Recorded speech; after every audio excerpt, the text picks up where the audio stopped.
A Roman emperor sits alone in his tent, surrounded by the chaos of war. His soldiers are dying. His enemies are closing in. And yet his face remains calm, almost serene. Marcus Aurelius does not react to the screaming, the bloodshed, the fear that grips every man around him. But what he writes in his journal that night will change human consciousness forever. He discovered something that modern neuroscience would only confirm 2,000 years later. The secret was not in controlling events. It was in controlling the one thing that had always been within his power, his reaction. In the winter of 170, during the brutal campaign against Germanic tribes along the Danube River, Marcus Aurelius faced a crisis that would have broken most men. His co-emperor, Lucius Verus, had died suddenly, and the plague was decimating his legions. Rebellions were erupting across the empire. And yet, when his generals burst into his quarters with news of another catastrophic defeat, Aurelius did not scream, did not throw things, did not collapse in despair. He simply asked a question that would echo through centuries. What can I control? The answer became the foundation of what we now call emotional mastery. Not the suppression of feelings, not the pretense of strength, but the conscious choice of where to direct the mind's immense power. Aurelius understood something that most people still do not grasp today. Between stimulus and response, there is a space. In that space lies freedom. But this was not philosophical theory. This was survival. The emperor was not just fighting external enemies. He was fighting the most dangerous enemy of all. His own mind, which wanted to react, to rage, to crumble under the weight of impossible circumstances. What he discovered in that struggle became the most powerful psychological tool ever documented. The ability to observe your emotions without becoming them. Modern neuropsychology has a name for what Aurelius practiced. They call it metacognition, the awareness of awareness itself. When researchers at Stanford University studied the brains of people who had mastered emotional regulation, they found something extraordinary. Their prefrontal cortex, the part of the brain responsible for rational thought, showed increased activity when faced with emotional triggers. But even more fascinating, their amygdala, the brain's alarm system, actually shrank over time with consistent practice of non-reaction. This was not willpower. This was rewiring. Every time Aurelius chose not to react to bad news, not to explode in anger at incompetent generals, not to sink into despair over losses, he was literally changing the physical structure of his brain. He was carving neural pathways that made calmness not an effort, but a reflex. A merchant in ancient Rome lost everything in a single day. His ships carrying a fortune in Egyptian grain sank in a storm off the coast of Sicily. When the news reached him, his slaves prepared for an explosion of rage. Instead, the man walked to the temple of Fortuna, made an offering, and said words that would be recorded by the historian Seneca. Fortune has taken what fortune gave. She has changed her mind. I shall not change mine. This was not stoicism born of resignation. This was power born of understanding a fundamental truth. Your reaction is the only thing you truly own. Everything else, wealth, health, reputation, other people's opinions, even life itself, is borrowed. It can be taken at any moment, but no one, not emperors, not gods, not fate itself, can force you to react in a way you do not choose. Seneca, the great Stoic philosopher and advisor to Emperor Nero, spent decades studying human emotional responses. He observed powerful men who were slaves to their reactions, losing composure over trivial matters. Seneca documented a truth modern psychology would rediscover 2,000 years later. The intensity of emotional reaction is not determined by the severity of the trigger. It is determined by the story we tell ourselves about the trigger. A senator does not rage because dinner is late. He rages because he has decided that late dinner means disrespect, that disrespect means he is losing control, that losing control means humiliation, that humiliation is unbearable. But change the story, change the reaction. Same late dinner, different interpretation. Perhaps the cook is struggling with a crisis. Perhaps this is an opportunity to practice patience. The event remains identical. The reaction transforms completely. In the year 64, when Rome burned and Nero blamed the Christians, Seneca wrote words that would survive the fall of empires. We suffer more in imagination than in reality. Seneca understood that most human suffering is self-inflicted, not the suffering of the body, but the suffering of constant emotional reactivity, the endless cycle of anger at perceived slights, fear of imagined futures, odd grief over unchangeable pasts. He developed a practice. Every morning, rehearse disaster. Imagine losing everything you value. Feel the emotions. Then recognize you have not actually lost anything. You just experience catastrophic loss through imagination alone. This was the vaccine against reactivity. By exposing the mind to simulated disaster, Seneca trained it to recognize that the reaction is not the event. Modern cognitive behavioral therapy uses this exact technique. Researchers call it cognitive rehearsal or exposure therapy. Seneca had discovered 2,000 years ago what neuroscience would confirm with brain scans. You can train yourself not to react. Epictetus, a former slave who became one of the most influential philosophers in history, taught the anatomy of emotional response. First comes the impression, the raw sensory data.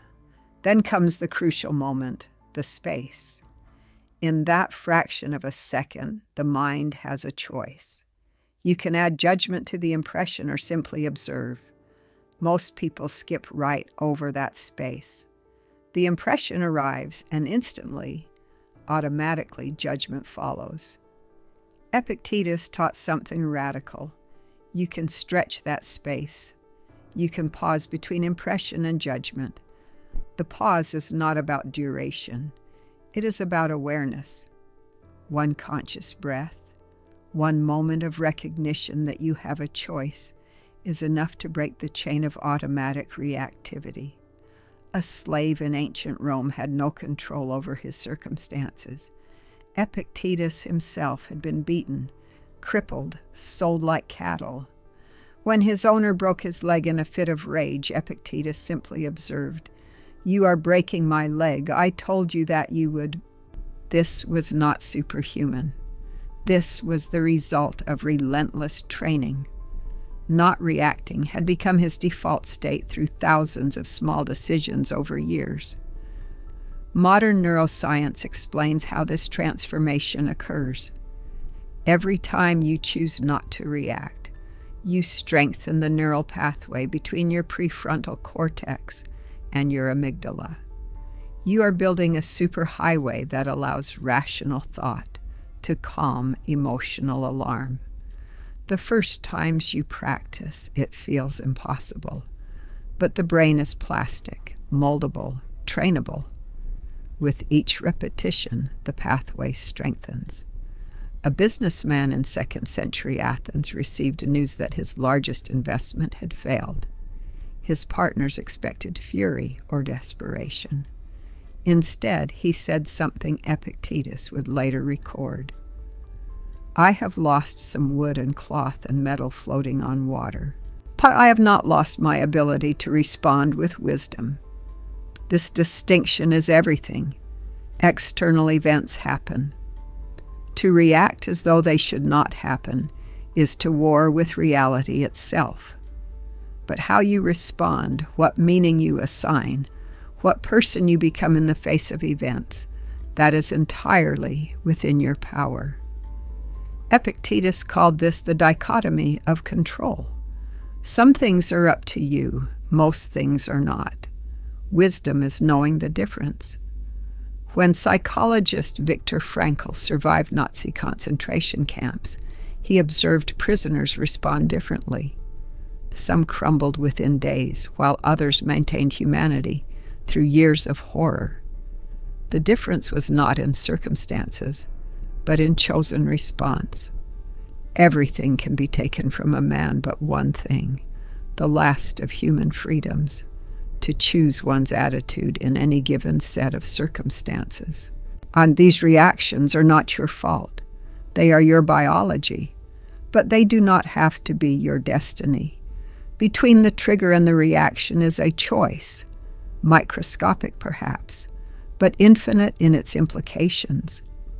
A Roman soldier returned from war to find his wife had left him. By law, he had the right to kill her.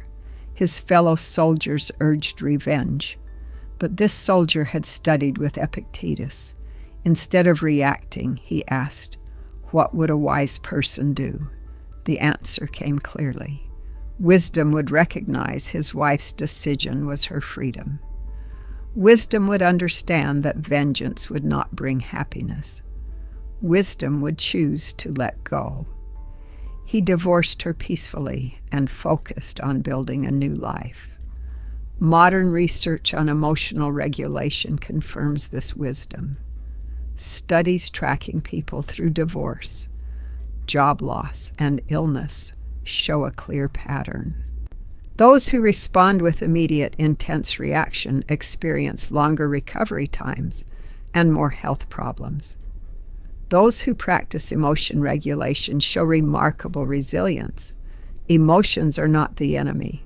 Emotional reactivity is, and emotion is simply information. Anger tells you a boundary was crossed. Fear tells you danger may be present. Sadness tells you loss occurred. These are useful signals. The problem occurs when you identify with the emotion, when you become the anger, the fear, the sadness. Seneca separated emotion into two categories. The initial involuntary response, which he called the first movement, and the decision to engage with that response, which he called assent. You cannot control the first movement. Someone insults you, and anger arises. That is biology. But you absolutely can control whether you give assent, whether you feed that anger with thoughts, whether you let it grow into rage.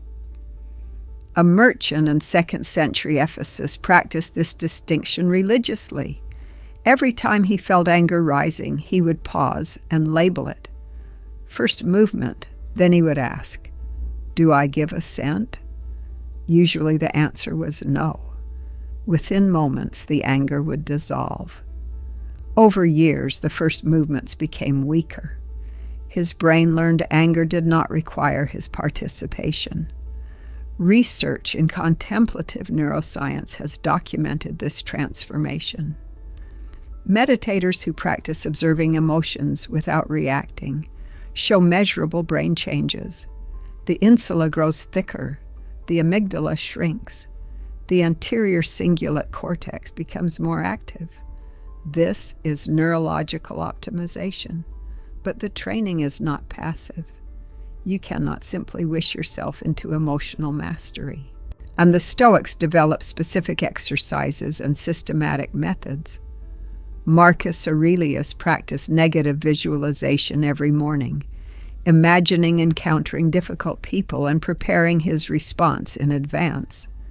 This was not pessimism, but preparation, pre-deciding how he would respond, so he would not have to rely on willpower in the moment. Epictetus taught a similar practice. Every evening, review the day. When did you react unnecessarily? Do not judge yourself harshly. Simply observe and mentally rehearse what you would do differently. This was learning, encoding better responses, slowly rewiring automatic patterns. This shift in perspective is revolutionary. Most people see emotional reactions as failures. The Stoics saw them as information. You got angry at criticism. That reveals where you are still fragile, still dependent on external validation. You felt fear when circumstances changed. That shows where you are clinging to control. Modern cognitive behavioral therapy uses this exact approach. Therapists train clients to observe their thought patterns, to notice automatic thoughts that trigger emotional reactions, to question whether those thoughts are accurate or helpful. When researcher Albert Ellis developed rational emotive behavior therapy in the 1950s, he explicitly credited the Stoics. He recognized that emotional disturbance comes not from events themselves, but from beliefs about events. Change the belief, change the emotion. A woman believes her husband should always put her first. When he helps his elderly mother instead, she reacts with rage. But the rage comes from her belief about what his choice means. Challenge those beliefs, and the rage dissolves. Perhaps helping his mother is an expression of caring. The event remains the same, but the meaning changes. Seneca wrote extensively about how we torture ourselves with false beliefs. We believe we need approval to be worthy. We believe we must be successful to have value. We believe safety means nothing bad ever happens. And when reality contradicts them, we suffer. But suffering is optional. Pain is not. If you stub your toe, you will feel pain. But suffering, the story you tell about the pain, the catastrophizing, the self-pity, that is chosen. And what is chosen can be unchosen. A merchant lost his entire fortune in a banking collapse. Instead of despair, he applied Stoic principles. First, he separated facts from story. Fact: I have lost money. Story: this is a catastrophe. Life is over. Second, he questioned the story. Is life really over? Am I not still breathing? Do I not still have skills, relationships, health? Third, he focused on what remained under his control. Within 3 years, he had rebuilt his wealth. Later, he would say that losing everything was the best thing that happened to him. It freed him from fear of loss. This is the paradox at the heart of non-reaction. The less you need circumstances to be a certain way, the more powerful you become. When your peace depends on nothing external, you are truly free. But this freedom requires sacrifice. You must give up the addiction to drama, to righteous anger, to being a victim, to the identity built on grievance. These provide a sense of meaning. Remove that, and there is only the present moment, requiring you to find meaning from within. Aurelius understood this challenge. As emperor, he had infinite opportunities for outrage. He could have spent every day in reactive fury. Instead, he trained himself to see obstacles as opportunities, betrayals as tests of character, failures as teachers. A general brought news of a devastating military defeat. Aurelius felt the first movement, the rush of anger and despair, but he did not give assent. Instead, he asked, "What can I learn from this? What does the situation require of me now?" The answers came. Learn better strategy. Appoint different commanders. Accept that defeat is part of war. The defeat happened. Reacting with rage will not undo it, but responding with wisdom might prevent the next one. This is the practical power of non-reaction. It creates space for intelligence to operate. When caught in emotional reactivity, so your capacity for reason drops dramatically. Brain scans show that strong emotional arousal shuts down the prefrontal cortex. You become temporarily stupider. Your decisions are worse. Your perceptions distorted. Your words are weapons you will regret. But when you practice non-reaction, when you observe emotion without becoming it, the prefrontal cortex remains online. You can think clearly while feeling intensely. You can acknowledge anger and simultaneously ask, is this anger useful? Will acting on it create the outcome I actually want? Usually the answer is no. Epictetus had a student who struggled with this distinction. He knew intellectually that reacting served no purpose, but in the moment the urge was overwhelming. Epictetus gave him an assignment. For 1 month, every time you want to react, delay for 1 hour. But the student discovered something remarkable. In almost every case, an hour later, the urge to react had passed. The anger had dissolved, the fear had subsided. Occasionally the reaction still seemed warranted, but now it was a choice made consciously, not a reflex triggered unconsciously. This is the secret weapon of non-reaction. It does not mean never taking action. It means doing so consciously, strategically, after the initial emotional flood has receded and wisdom can guide the response. Modern research on conflict resolution validates this approach. Studies show that delaying response during conflict leads to dramatically better outcomes. Couples who practice this report higher satisfaction and more effective problem solving.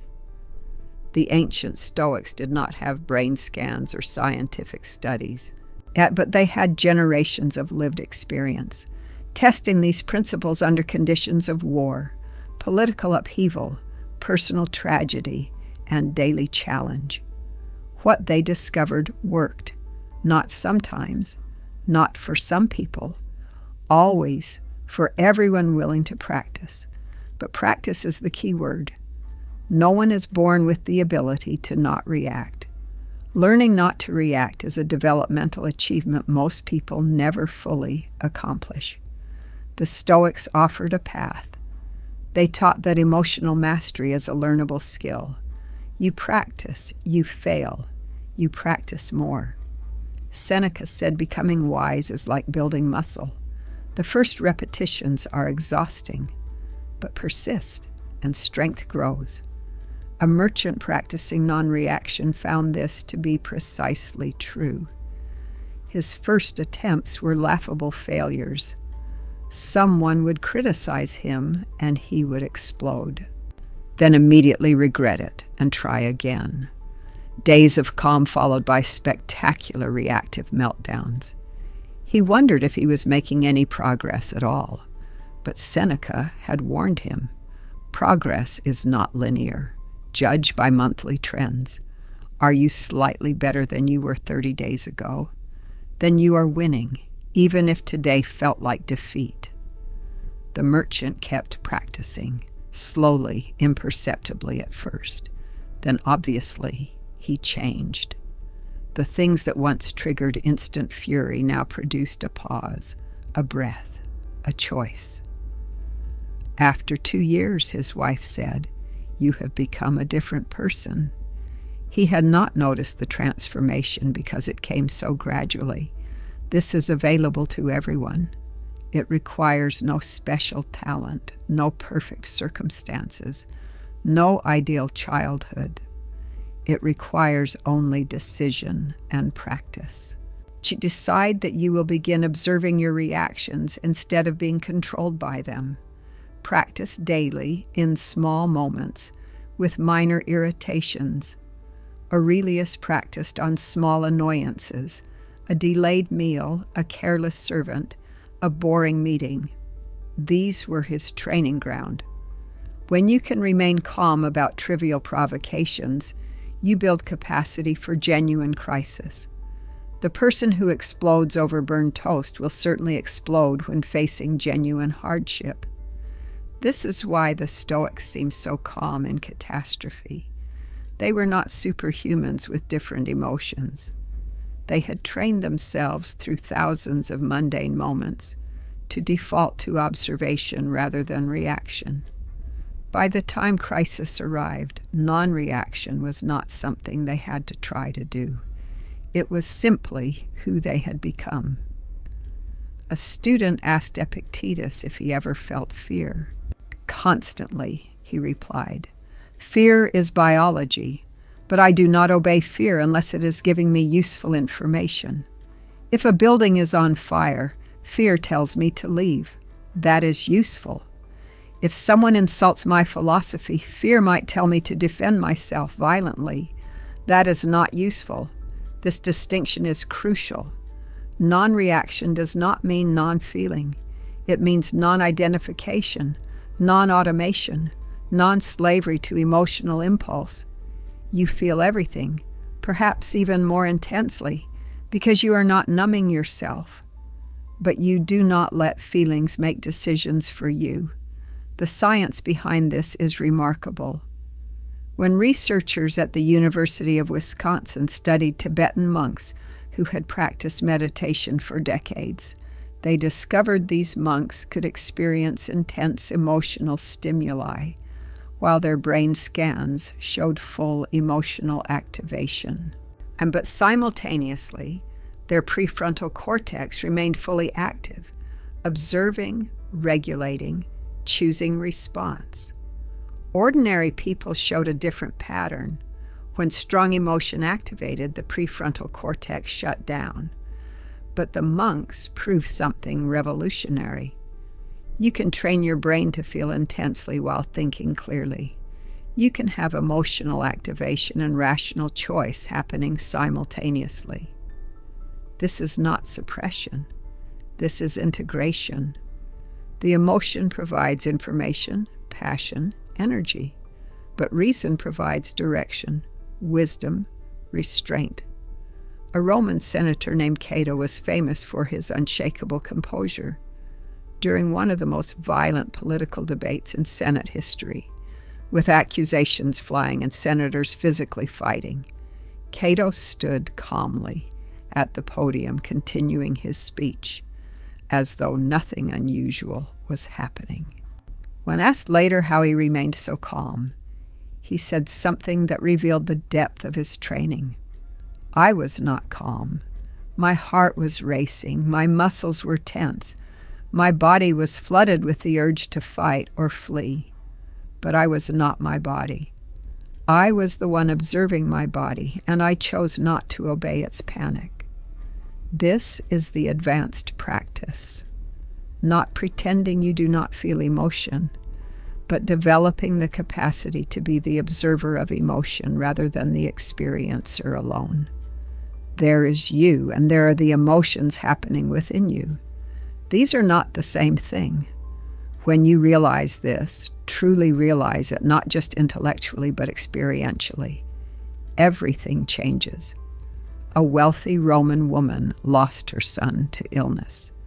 Seneca taught her to describe her grief in detail rather than drown in it. As she observed the tightness in her chest, the heaviness in her limbs, something shifted. She was no longer consumed by grief. She was observing it. The grief remained, but she had stepped back from complete identification with it. Modern trauma therapy calls this affect labeling. Research shows that naming an emotion creates neurological distance between the feeling and identity. Brain scans show that when people describe their emotions, amygdala activity decreases, while prefrontal activity increases. Aurelius developed the view from above practice. When overwhelmed, he imagined zooming out to see his problems from cosmic perspective. A business dispute became a minor disagreement on a small planet. This was not nihilism, but proportion, recognizing that emotional reactions are often wildly disproportionate to actual circumstances. He also wrote about his day from third-person perspective, creating distance to see patterns and triggers. Psychologists call this cognitive distancing, one of the most effective emotional regulation techniques. A merchant came to Epictetus wanting revenge on a cheating business partner. Epictetus asked one question: if you succeed in revenge, will you sleep better at night? The merchant realized he would still be controlled by circumstances, still be the kind of person who reacts with destruction. Epictetus nodded. Then you already know what wisdom requires. Non-reaction often means allowing injustice to stand, not because you approve, but because fighting would cost something more valuable: your peace, your character, your freedom. But this does not mean becoming a doormat. The Stoics fought when fighting served wisdom, not ego. Yes, this principle applies to every conflict. The parent arguing with the teenager, the employee dealing with an unfair boss, the driver cut off in traffic, the person insulted on social media. In each case, the question is the same: am I responding from wisdom or reacting from ego? Will taking action improve the situation or just make me feel temporarily better while ultimately making things worse? A Roman father had a son who constantly disappointed him. The son gambled, drank, refused to take responsibility. The father spent years reacting with anger, punishment, desperate attempts at control. Nothing worked. The son only rebelled harder. Finally, exhausted, the father consulted Epictetus. Epictetus asked him a question that changed everything. What is under your control in this situation? The father started listing things. I can control my rules, my punishments, my lectures. Epictetus stopped him. All of those are attempts to control your son. What can you control about yourself? The father thought. I can control whether I let his choices destroy my peace. I can control whether I show him love despite disapproving of his actions. I can control being the kind of father I want to be, regardless of the kind of son he chooses to be. Epictetus smiled. Now you have found your power. The father stopped reacting. He stopped the lectures, the punishments, the desperate controlling. He simply loved his son, stated his values clearly once, and then let his son make his own choices. Something unexpected happened. Without the resistance to push against, the son's rebellion lost its purpose. Within a year, he had begun to change, not because his father controlled him, but because his father had stopped trying to. This is the paradox of non-reaction. Often, the moment you stop trying to control a situation, it begins to resolve itself. Not always. Sometimes letting go means watching someone you love make terrible choices. But even then, you preserve the one thing that truly matters: your ability to be at peace regardless of circumstances. Research in family systems therapy confirms this.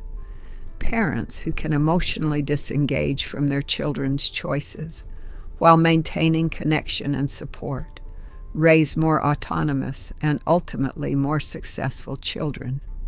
The desperation to control creates the very rebellion you are trying to prevent.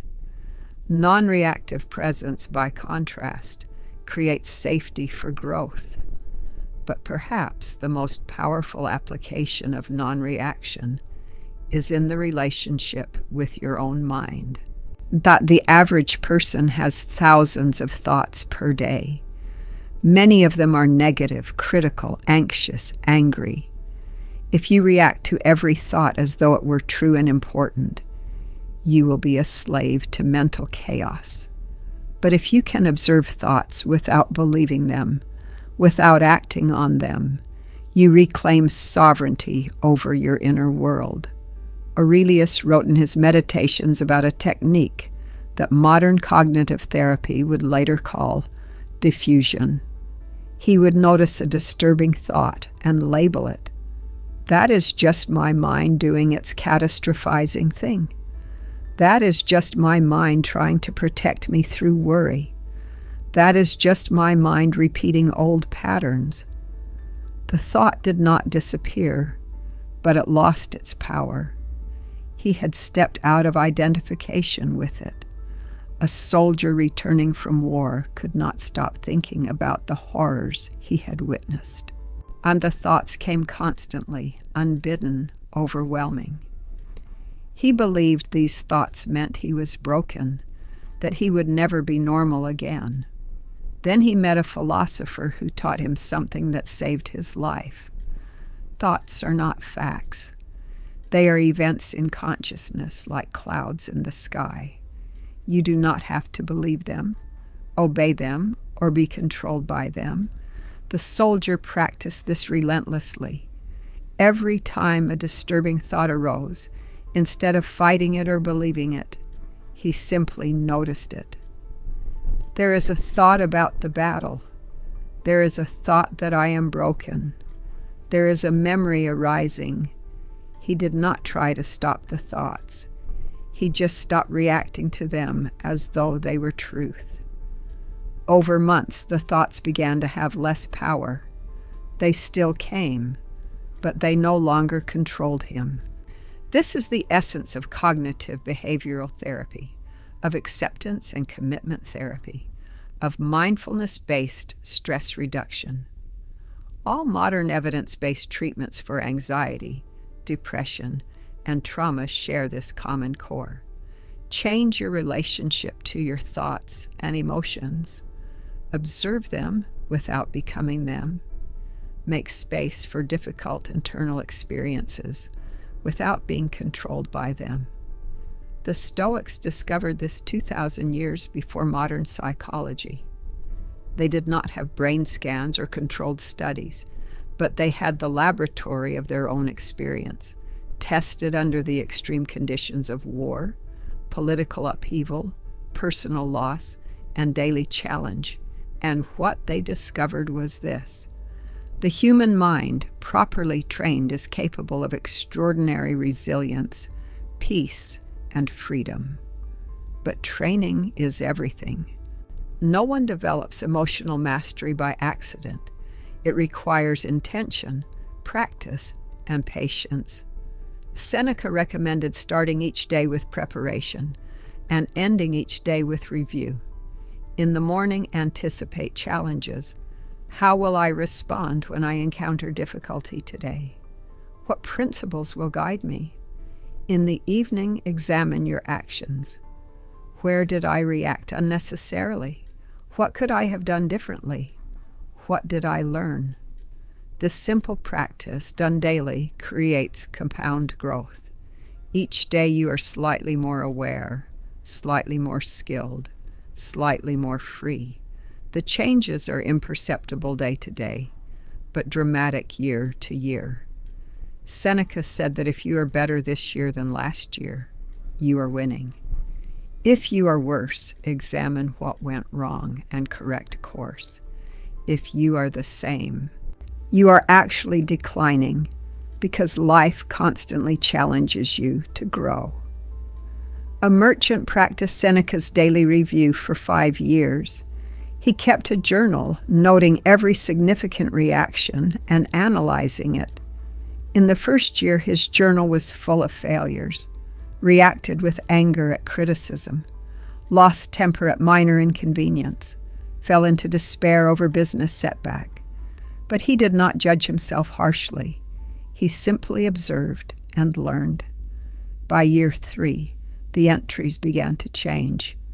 Noticed anger arising at criticism, chose not to engage. Felt frustration at inconvenience, remembered it was temporary.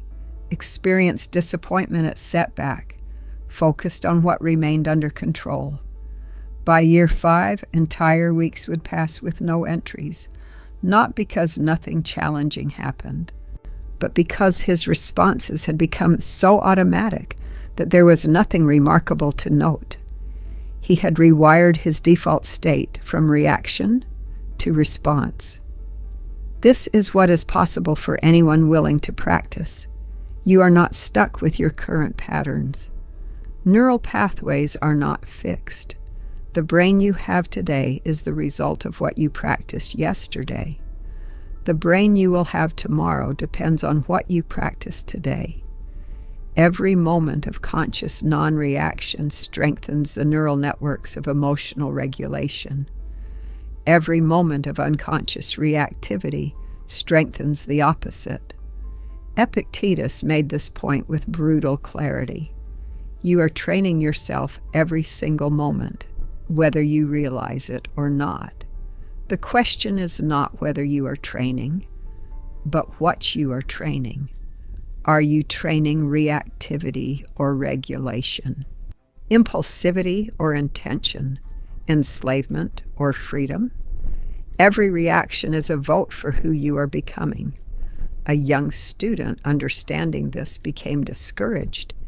If every moment matters, then I have already failed thousands of times. My brain must be permanently wired for reactivity. Epictetus laughed. Do you know what is remarkable about the brain? It is never too late. Whether you have reacted poorly for 20 years or 40 years, you can begin rewiring today. The past does not determine the future unless you let it. Modern neuroscience confirms this with overwhelming evidence. Neuroplasticity, the brain's ability to form new neural connections, continues throughout life. People in their 70s and 80s can develop new emotional regulation skills. The brain you have is not the brain you are stuck with.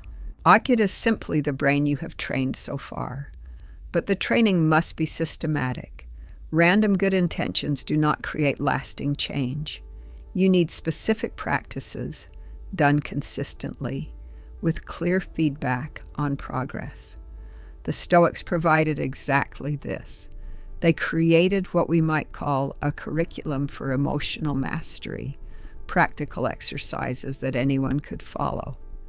One powerful practice was voluntary discomfort. Seneca recommended periodically living as though you had lost everything. When you practice poverty, you vaccinate yourself against fear of it. A wealthy merchant practiced this 1 week per month, sleeping in servants' quarters, eating only bread and water. Years later, when he lost his wealth, he simply shrugged and adapted. He had trained for it. Another practice was negative visualization. Aurelius imagined worse scenarios daily, felt the emotions, then recognized none had actually happened. This is not pessimism, but emotional preparation. Research shows people who mentally rehearse difficulty cope better when it arrives. A teacher practiced this for a year, imagining different catastrophes daily. Her baseline anxiety decreased. She had already faced her worst fears mentally and survived. When real crisis occurred, she responded with calm competence rather than panic. Perhaps the most challenging practice was amor fati, love of fate. Not mere acceptance, but radical embrace of everything that happens as the raw material for growth. When something goes wrong, rather than asking, why me, you ask, what is this teaching me? A general lost a crucial battle due to incompetence. Instead of rage, he applied amor fati. But this happened exactly as it should have. Perhaps I needed to learn better supervision. I do not know the full picture, but I trust this event is what my development required. He was not pretending loss was good. He was choosing to use it for growth rather than excuse for bitterness. Research on post-traumatic growth shows many who experience severe trauma report. It became a turning point for positive change. They developed deeper compassion, stronger character, clearer priorities. The trauma did not make them better, Their response to trauma made them better. This is the ultimate teaching of non-reaction. You do not control what happens, but you absolutely control what you make it mean. Every event is neutral until you interpret it. The interpretation determines your emotional response. Change the interpretation. Change your life. A physician in 2nd century Alexandria treated plague victims daily. He watched hundreds die, including his own wife and 2 children. Instead of collapsing into despair, he wrote something Seneca would later quote: "I cannot control disease. I can control my dedication to healing. I cannot control death. I can control how I honor life." This was not denial. The physician felt his grief fully, but he refused to let grief become his identity. Modern research on complicated grief shows this exact pattern. People who get stuck in grief have identified with it. People who process grief healthily feel it just as intensely, but maintain identity separate from the feeling. They are still themselves, experiencing loss rather than becoming the loss itself. The Stoics understood you must feel to heal, but you must not become what you feel. To allow the emotion, observe it, honor it, but do not dissolve your identity into it. You are the container for the emotion, not the emotion itself. A woman who lost her husband after 30 years created a practice. Every morning she sat with her grief for exactly 30 minutes, feeling it fully. When the time ended, she would turn to the tasks of living. This was not suppression. She was containing grief, giving it dedicated space without letting it consume her entire day. Over time, intensity lessened, but she never felt she had abandoned her husband because she honored the grief appropriately from the start. Epictetus taught a student whose child died something that seemed harsh, but was profoundly compassionate. Why not you? Are you exempt from the human condition? When you accept that you are not exempt, that suffering is not personal persecution, but part of being alive, you remove the layer of reactive suffering. The grief remains, but the outrage dissolves. Modern pain psychology uses almost identical language. Primary pain is the actual sensation or emotion. Secondary pain is your reaction to the primary pain, your suffering about suffering, your resistance to what is.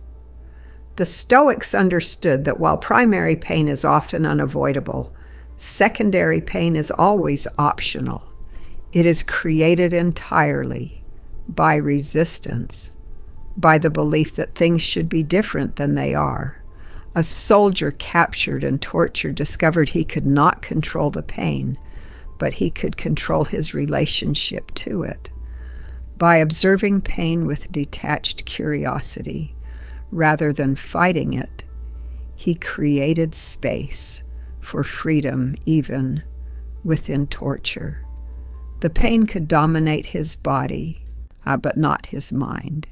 He remained himself, experiencing pain, rather than becoming nothing but pain. This illustrates the ultimate truth. There is no circumstance so dire that it can force you to lose yourself unless you choose to. Viktor Frankl observed the same in concentration camps.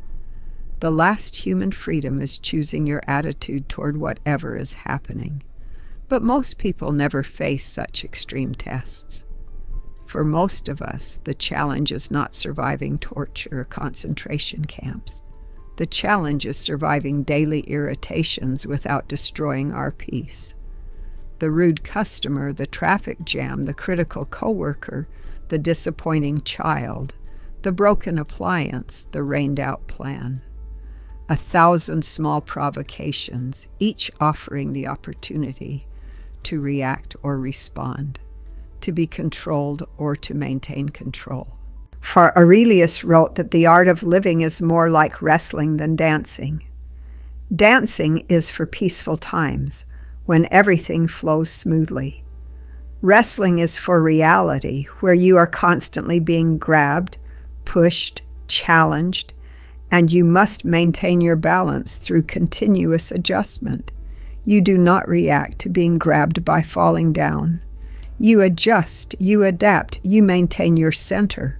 A baker found his ovens destroyed by vandals. His first impulse was rage.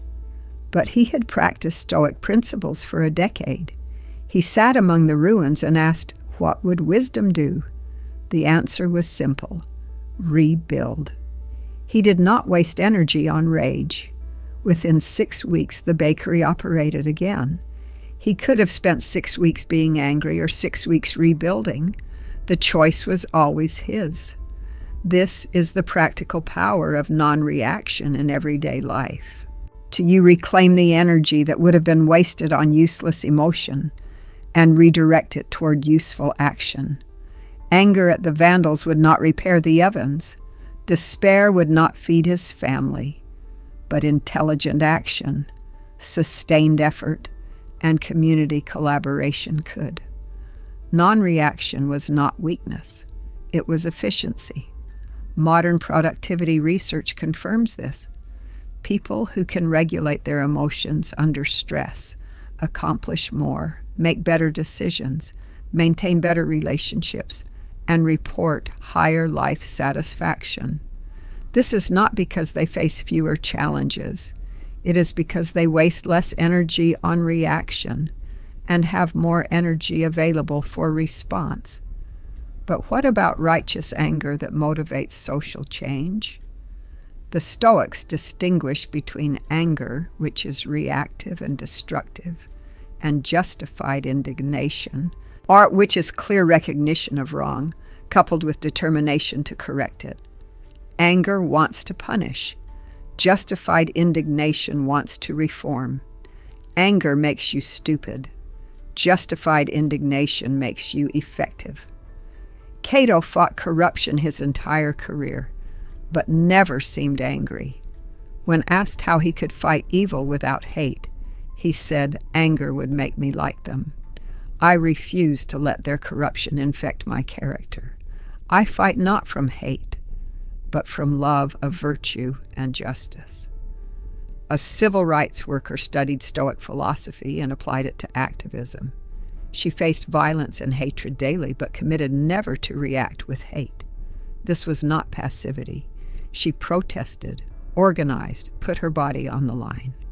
But she did it from love, not hate. Years later, she reflected, "Hate is exhausting. If I had reacted with matching anger to every injustice, I would have burned out within months. But love is renewable. I could keep fighting year after year because I was not fighting from a reactive place." This is what the Stoics knew. Non-reaction is not weakness. It is the only way to sustain long-term effort without destroying yourself. The reactive person burns bright and flames out. The responsive person glows steadily and endures. Which do you want to be? The question is especially relevant now, in a world designed to provoke reaction. Social media algorithms profit from emotional engagement. News cycles amplify outrage. Political movements weaponize grievance. Unless you develop capacity for non-reaction, you will be controlled by forces that profit from your emotional hijacking. Aurelius developed a simple practice. Ask, is this in my control? Can my reaction improve this situation? Am I responding to reality or my story about reality? Most provocations failed all 3 tests. He could not control rumors. His reaction would not improve situations. He was responding to stories, not reality. So he did not react. A modern professional applied this to social media. She found herself constantly angry, constantly arguing with strangers. Then she asked Aurelius's questions and realized she could not control what others posted. Arguing improved nothing. and she was responding to her story that she must correct every wrong opinion. She deleted the apps. Her baseline stress decreased dramatically. The world continued exactly as before, but it no longer controlled her emotional state. This is the liberation available to everyone.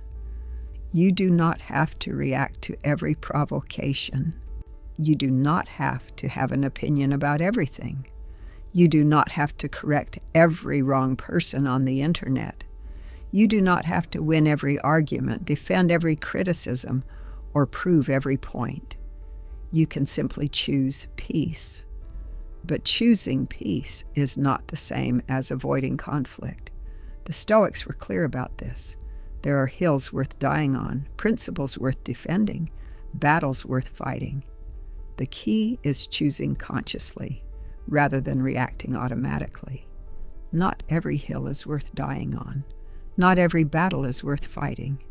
Most provocations are best ignored.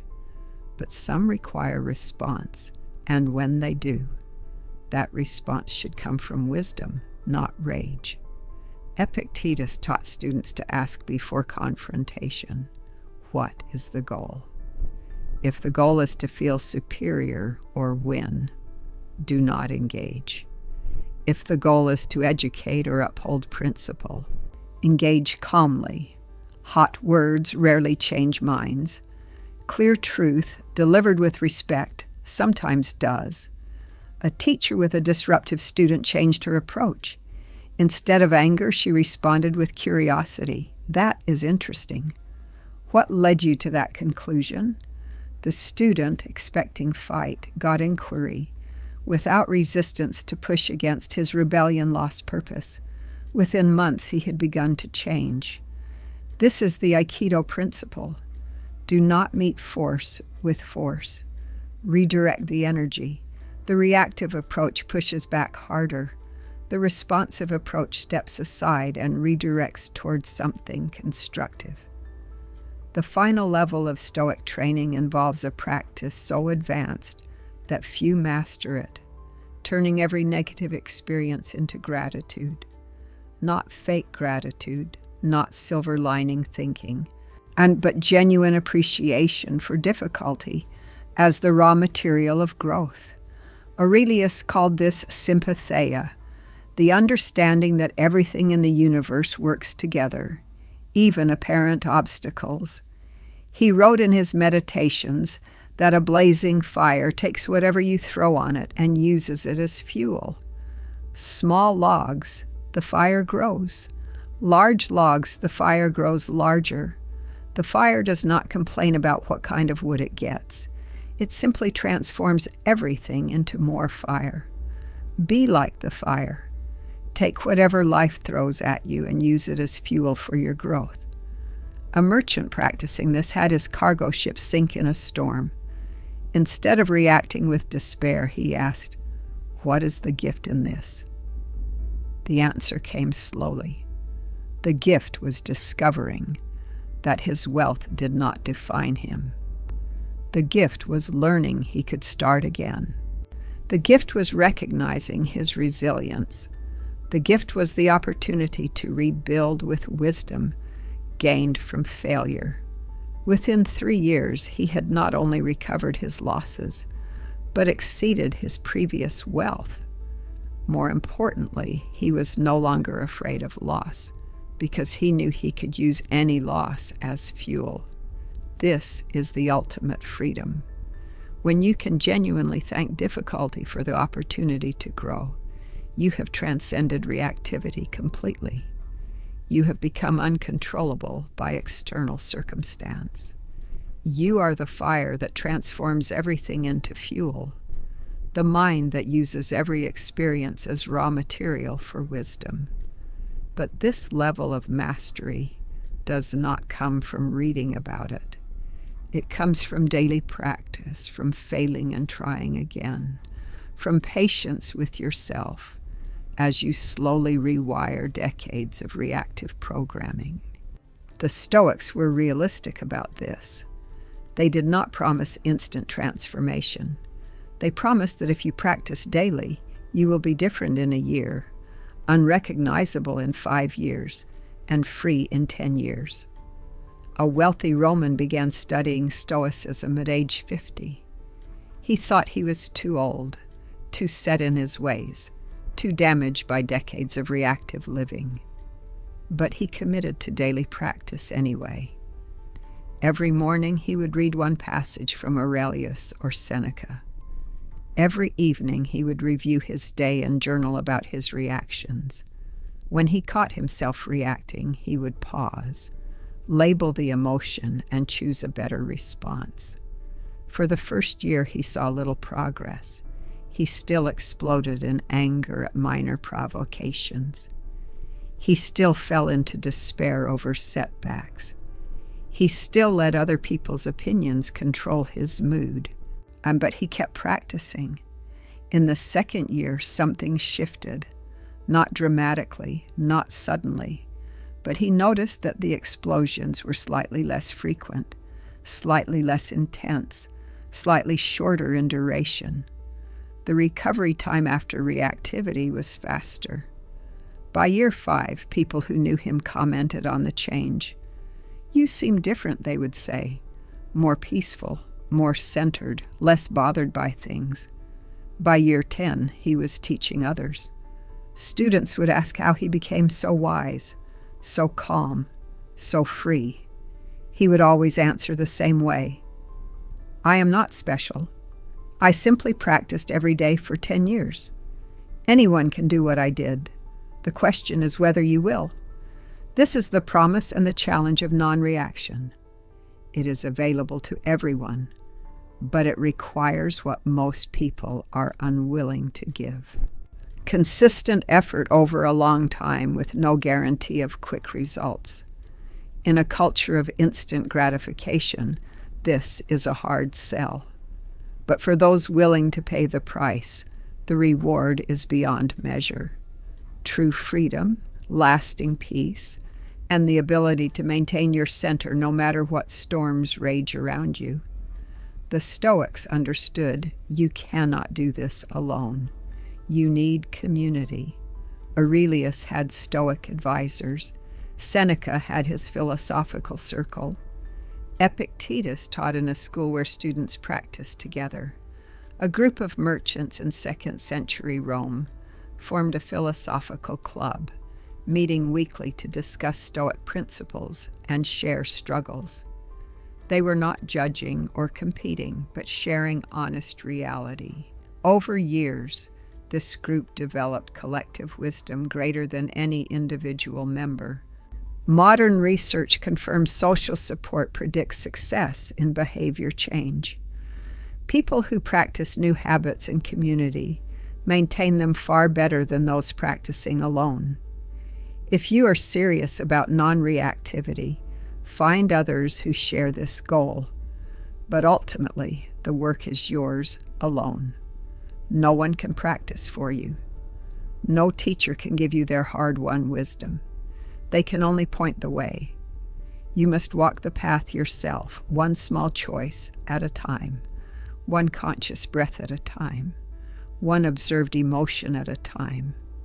Over thousands of small moments accumulated over months and years, you will build the capacity for non-reaction that seemed impossible when you started. And here is what no one tells you until you experience it yourself. The capacity for non-reaction does not make you cold or unfeeling. It makes you more alive, more present, and more capable of genuine joy.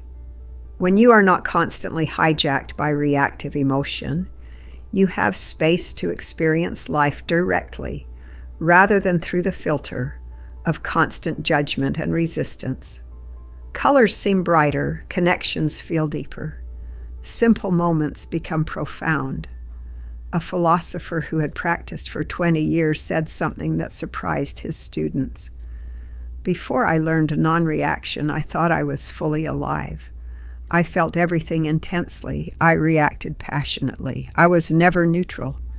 But now I realize I was not experiencing life. I was experiencing my reactions to life." Now that I can observe without constantly judging, I actually see what is in front of me, rather than my interpretations of what is in front of me.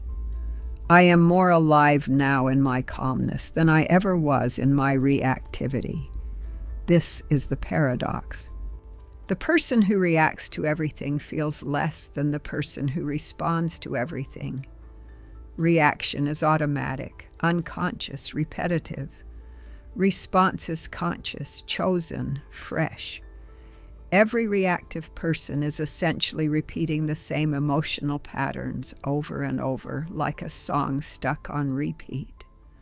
But the responsive person meets each moment newly, with full presence, with genuine choice. This is what it means to be truly alive. The ancient Stoics discovered something that modern people are just beginning to rediscover. Peace is not found by changing circumstances.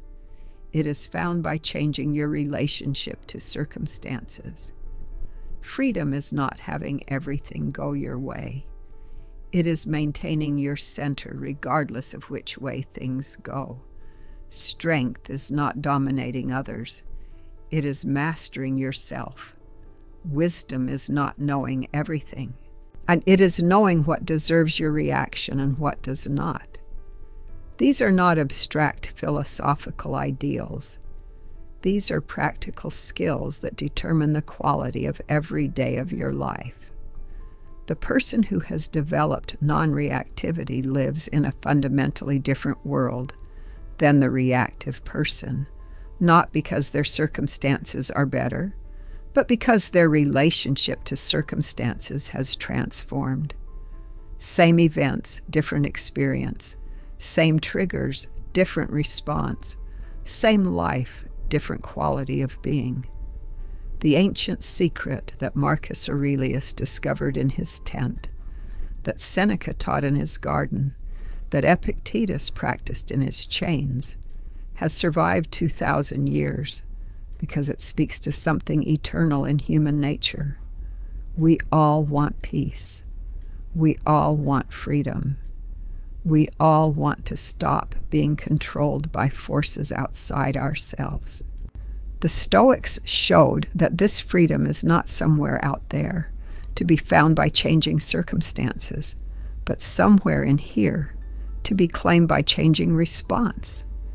Every moment offers the choice. React automatically or respond consciously. Be controlled by events or maintain sovereignty over your inner world. The power has always been yours. It was just waiting for you to recognize it and claim it through practice, patience, and the courage to face your own mind without flinching. If this exploration has resonated with your own struggle to master emotional reactivity, I invite you to continue this journey with me.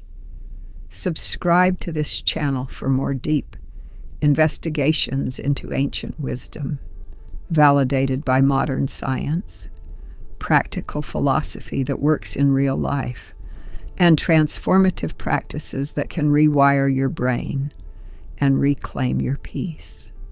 Every week, we explore forgotten teachings from history's greatest minds, not as abstract theory, but as tools you can use today. Like this video if you are ready to stop being controlled by your reactions and start choosing your responses.